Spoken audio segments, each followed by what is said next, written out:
Hi everyone, my name is Angel F. Rimando Jr., isang OFW dito sa isla ng Saipan ng about 3 decades. Tagal na no guys, kalain nyo, nakatatlong dekada. Dumating ako dito 1992. Tagal na diba? Dito na halos kalahati ng buhay ko. Kaya masasabi ko na ang Saipan ay ito na yung aking home, kumbaga, dahil sa tagal ng paninirahan ako dito ko na nasanayan ang buhay ko. Imagine guys, sa haba ng panahon na yan, 24 years na akong hindi nauwi. Ang lupit diba? Pero kaya ko naman. Akala ko noon hindi ko kaya, pero nangyari, nagganap. Kaya wala tayong magagawa kundi tanggapin ang katotohanan na matagal na tayong hindi nakabakasyon sa ating bansang pinagmulan. Maswerte ako guys, dahil sa pagtatrabaho ko dito sa isla ng Saipan ay nakaipon din at nakapondar din ako ng aking konting ari-arian. 4 ang anak ko, puro babae. Napagtapos ko sila sa pag-aaral.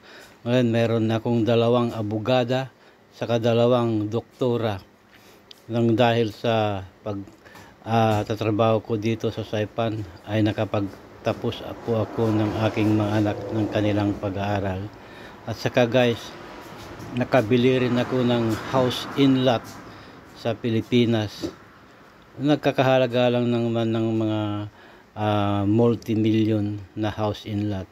Saka nakapagpundar din ako ng mango farm, fish farm, at 4 na kondo lang naman guys ang aking naipundar sa pagtatrabaho ko sa Saipan.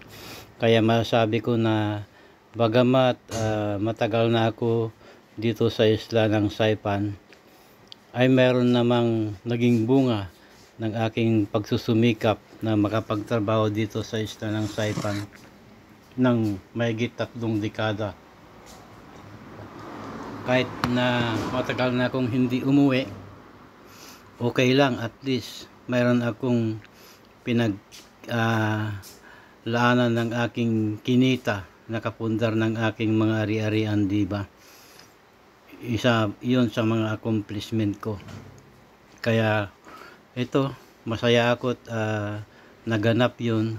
Kaya okay lang na tuloy pa rin tayo sa pagtatrabaho para sa ganoon ay makaipon pa ng pandagdag na kapital para sa aking pagbabalik at pag-uwi na for good, nang sa ganoon ay makapagsimula ako ng kahit na konting negosyo lang.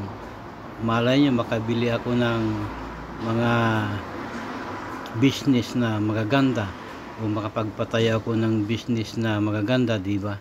Kaya tiyaga-tiyagaan lang ang buhay guys.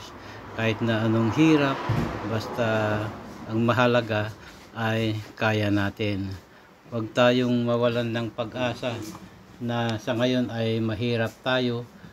Malay natin balang araw ay giginhawa rin tayo. Basta wag lang tayong kitigil sa pagsusumikap sa ating buhay. Gampanan natin ang ating tungkulin bilang isang OFW, diba? Ganun po guys. Kaya hope for the best. Ang masasabi ko lamang sa mga kapwa ko OFW saan man panig ng mundo ay mag-ipon. Huwag ipadala lahat ang kita sa pamilya sa bansang Pilipinas, dahil hindi nyo alam ang mangyayari na sa tagal nyo na dyan sa ibang bansa ay wala pa kayong ipon kasi pinapadala nyo lahat. Magtira naman kayo sa inyong mga sarili. Maawa kayo sa inyong mga sarili. Maging wise din kayo. Kailangan gamitin nyo ang isip. Mag-ipon kayo para sa inyong pagtanda ay mayroon kayong dudukutin at gagastusin na para sa sarili nyo. Kasi hindi naman lahat ng panahon ay healthy tayo. Malay nyo, hindi naman sa magkasakit tayo kung wala tayong ipon. Di wala tayong dudukutin na pang bili ng gamot o pang maintenance sa ating sakit. Kaya iba na yung may ipon, guys. Yan ang sinasabi ko sa inyo.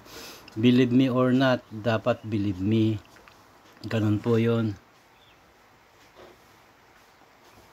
Magiging wise tayo, huwag tayong padadala sa mga usap ng ating pamilya, ang kanilang mga diskarte.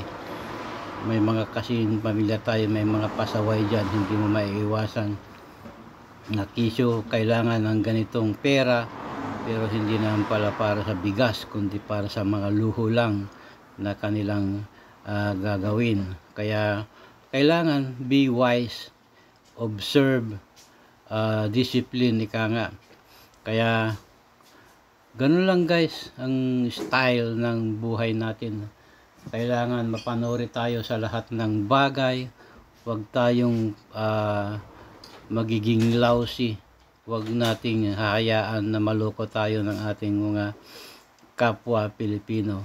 At saka isa pa guys, kung pwede lang, huwag kayong magpapautang sa inyong mga kamag-anak.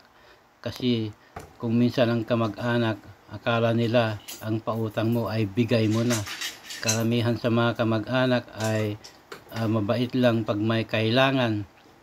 Pero pag nakuha na yung kailangan, naku po, doon mo na malalaman ang kanyang tunay na pagkatao. Kung may pera ka, mahal ka nila. Pero pag wala kang pera, nganga ka na. Hindi ka na nila papansinin.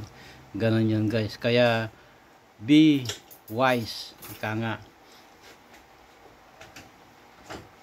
Huwag tayong padadala sa mga arte ng ating mga kaibigan, kamag-anak o ano paman. Kung aartihan nila tayo, para ba silang mga aktor o actress na nagsasalita pag naungutang ng pera.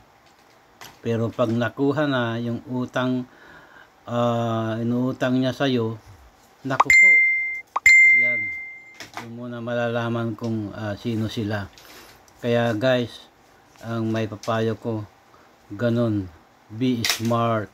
Huwag tayong patadala sa kanilang emosyon, sa ating emosyon. Kailangan sundin natin ang ating emosyon.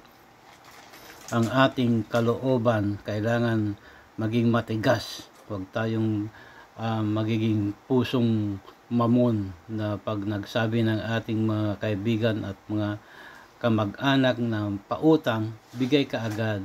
Kailangan medyo tignan mo rin kung makakabayad siya. Kung hindi naman, edi wow, bigay mo na dahil kamag-anak mo naman o kaibigan, libre na kasi nakakatulong ka sa kapwa mo, di ba? Ganun lang 'yun. Kaya nasa sayo na rin kung maniwala ka sa sinasabi ko o hindi.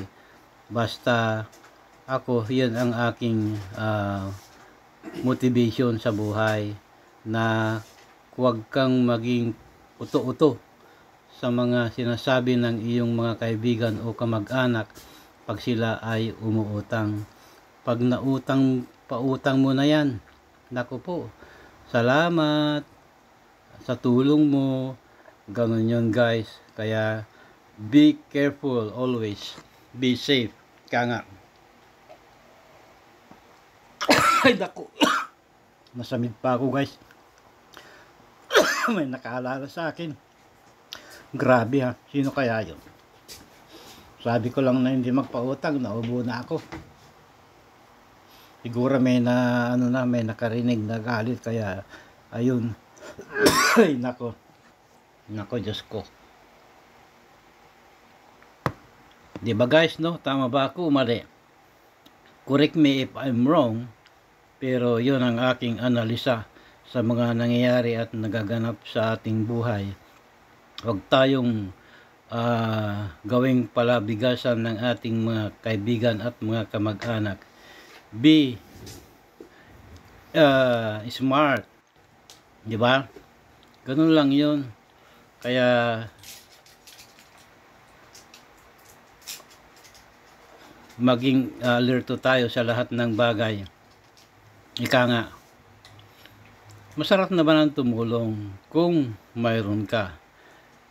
Kung ang tinulungan mo ay alam niya ang kanyang obligasyon na bayaran ang kanyang utang. Ganun yun guys. Kaya nasa sa inyo na rin kung magpapautang kayo tapos hindi na nila kayo bayaran. It's up to you guys. Nasa iyo na rin ang desisyon. Ganun yun. Ang ano mo na lang, ang kaligayahan mo na lang, pag pinautang mo yung kaibigan o kamag-anak at hindi ka binayaran, tulong mo na yon. Doon ka na lang magpalain ni Lord na ikaw pala ay makakatulong sa mga nangangailangan, sa mga mahirap, ganyan guys. Kaya be smart, ika nga, di ba? Ako nga iniisip ko rin ang style na gagawin ko pag uwi ko Kailangan pag uwi ko, kontrolado ang lahat. Huwag tayong padalos-dalos kasi maraming mga tao dyan na sensitibo, na maramdamin. Ganyan. Alam kong style yan. Pag ikaw ay pinakikinabangan, okay ka. Pero pag wala ka na. Hindi na kanila papansinin at iismulin na lang kanila. Sabi niya, nag-abroad pa yan. Ang tagal niya sa abroad, wala namang pera ang dala. Ano yan? Kalokohan. Sabihin pa sa'yo pag hindi mo pinautang. Galit pa pag hindi mo pinautang. Ganun yun guys. Kaya wala tayong magagawa kung ganilan ang kanilang pag-iisip. Basta tayo, okay lang tayo. Okay guys, pag nagustuhan nyo ang aking video, please like, comment, and follow for more.